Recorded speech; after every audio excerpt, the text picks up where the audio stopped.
This is Saheed, the Nigerian, and here's my perspective.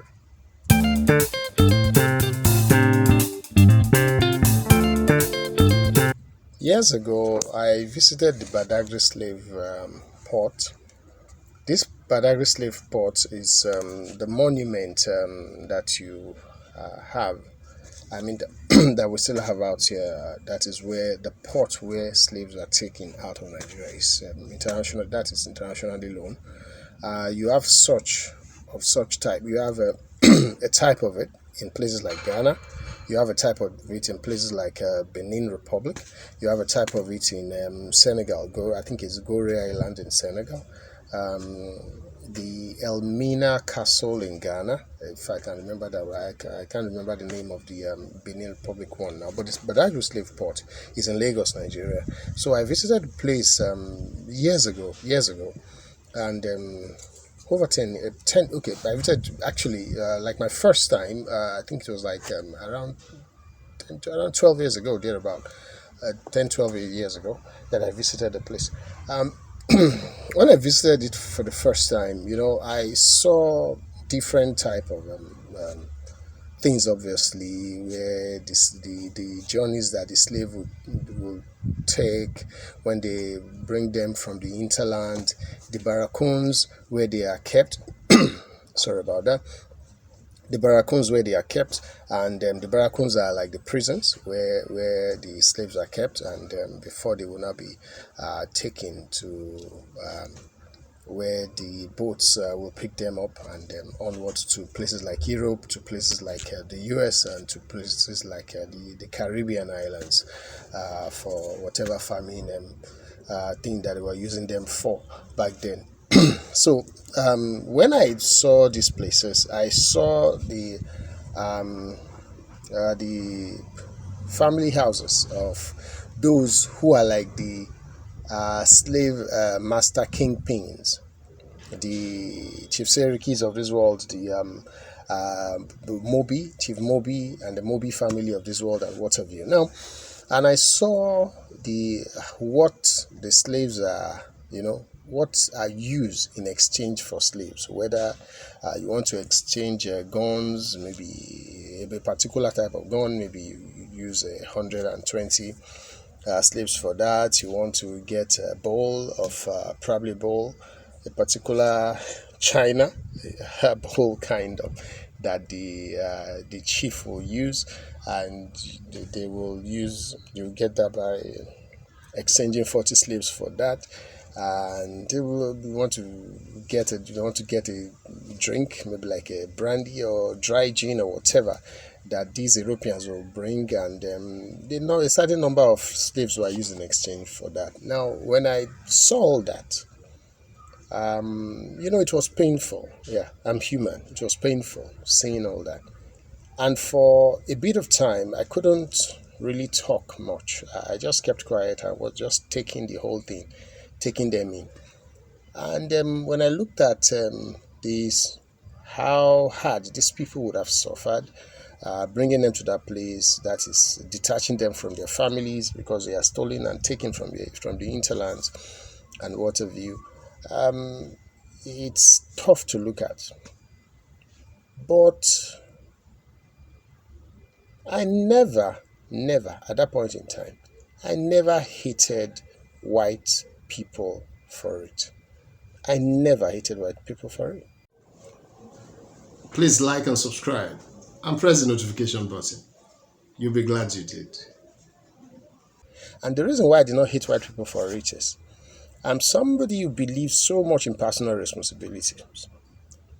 And even if anybody is trying to push you to do certain evil, you on your part will need to take personal responsibility of things, and so that you will not shift the blames that you're supposed to accept or to take on somebody else. So, as a people, I believe that the chief mobis of this world, the Serikis of this world, and those kings, Nigerian, who are Nigerians and who are Yorubas, who are what of you, Yorubas are from the southwestern part of Nigeria, where there's a lot of people who are taken as slaves too. But anyway, and they were taken from those hinterlands. And when I say hinterlands, you're talking of the Oyo region, the Abeokuta region, the Shogun region, whatever. You go hinterland, then you bring them towards Lagos, towards Badagry port, so that you can put these slaves on boats and so. So those who took the slave raiders who took the slaves from within the hinterlands are usually not white people. They are usually blacks. So these blacks could be kings, these blacks could be any type of warlord and what have you. Sorry, I'm just trying to check just making noises there. So any type of warlords or whatever they call themselves, so they bring them from the hinterlands. Now these are Nigerians, not Nigeria. Nigeria does not exist at that point in time, but these are Africans and these are Yoruba people. These could be Arabs too at some point, but irrespective, they took slaves out and they will raid these people and forcefully take them down to places like Badagry so that they can put them on slave ships. So I did not put that blame on white people because that particular thing is being done by black people. So I would rather blame black people for at that point in time because you are stealing yourselves and selling it to white people, to any other white people that came to do business. So it's not all the time that you see a white man just go deep into the hinterland and bring people out. It's not all of them that understand the terrain. I just bring people out and go sell them on a slave ship. That's really not how it went fully. So because of that personal responsibility, I rather look at the chief mobis of this world who are doing these evil jobs. That's what I call it now. But back then, maybe it is not so evil to them, probably to them. So my perspective about that slave trade basically didn't make me hate white people. Now I came in contact with some people, of some men, some black people like in the US. I've listened to some of them, I've spoken with some of them, and you could see the pain that some of them will, show when they talk about the lynchings that happens probably in the US that say some KKK people did and what have you. But even if I were in that situation, I would still just take that lynching thing still in perspective. I wouldn't like it obviously, but I took it in perspective, just like I took the situation I found and I saw in Badagry slave port. I took it in perspective. Because one thing about slave trade is this, and one thing about slavery anywhere in the world. Whites have been taking slaves before. Even we already know the word slaves came from the Slavs.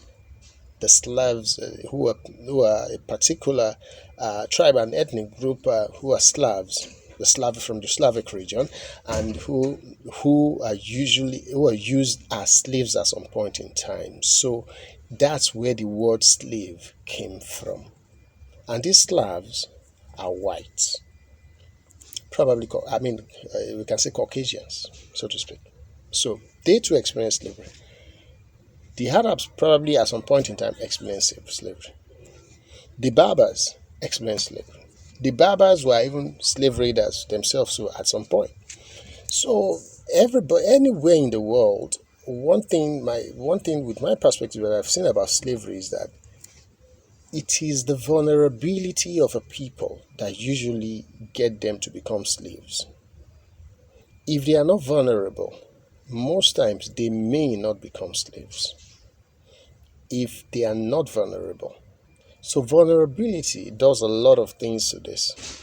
Now, if you are able to effectively defend yourself, or you are able to build up enough strength and enough power to defend yourselves, you will most likely not become slaves.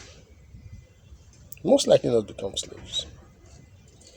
So, any people that find themselves to be vulnerable may eventually be taken as slaves. Is that a good thing? It's not a good thing. But this is the perspective I've always had. It is life. And like they say, shit happens. So because some things do happen, we must understand that we shouldn't get emotional about it all the time. I cannot be forever angry. I can't be forever angry about slavery. Why should I be forever angry about slavery? Why should I forever keep saying, oh, I hate white people, or white people are evil? No, I don't have to say that. Besides, it's probably 450 years ago, and things have moved on. Things has changed. Hardly will you will still find slavery in some places today, but think about it. It is still based on vulnerability. It is still based on vulnerability. So anybody who is vulnerable may likely become slaves to others, may likely be subjugated by others. So that is why it is good to really take some of these things in perspective. Those blacks who continue to hate on whites because of the lynchings that happens 100 years ago or thereabout, 150 years ago or thereabout, cannot forever be angry. We need to move on in life. We need to move on to other things in life. Then it's 2024, for crying out loud. Why should we continue to be forever angry? Another side to this is that you look at the white hatred and you wonder if this will be beneficial to anyone. It cannot be beneficial to blacks if we blacks continue to hate whites. It cannot be beneficial for the whites. It cannot be beneficial for the for any other type of people, any other ethnic group, anywhere else. It cannot be beneficial for us all. So we can definitely say we are human. So hating on whites because of some of the things that happened hundreds of years ago is not even sensible anymore. At this point in time, I would rather move on.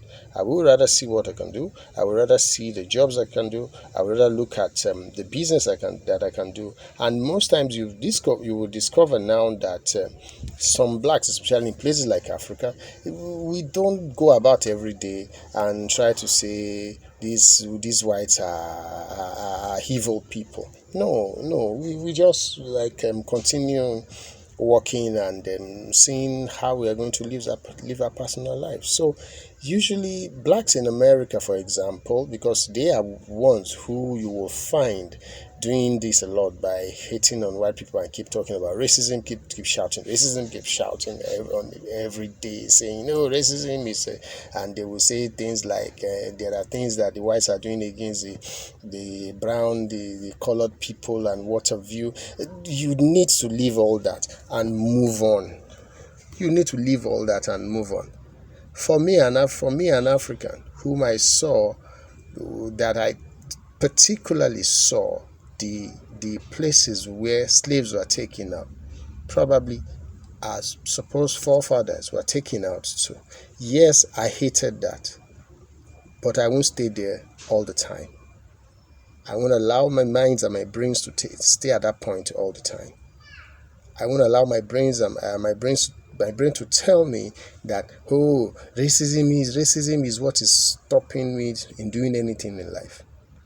Racism is not stopping me. Even if you came from from true slavery in places like America and what have you, you cannot continue to hate on white people and expect that things should go good. And that does not help anyone at this point in time. It doesn't help anyone at this point in time. So frankly,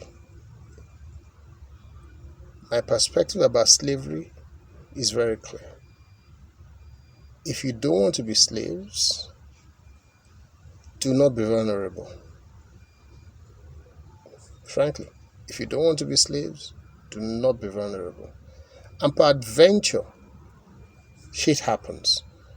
You just have to understand that life may sometimes come that way, but above all, you will have to move on. You will have to move on. It has happened. It happened. You will have to now see what you can do better at this point in time. For example, in the Bible, there are things that will happen to some people, and they will pray that God should help them in taking them out of that situation.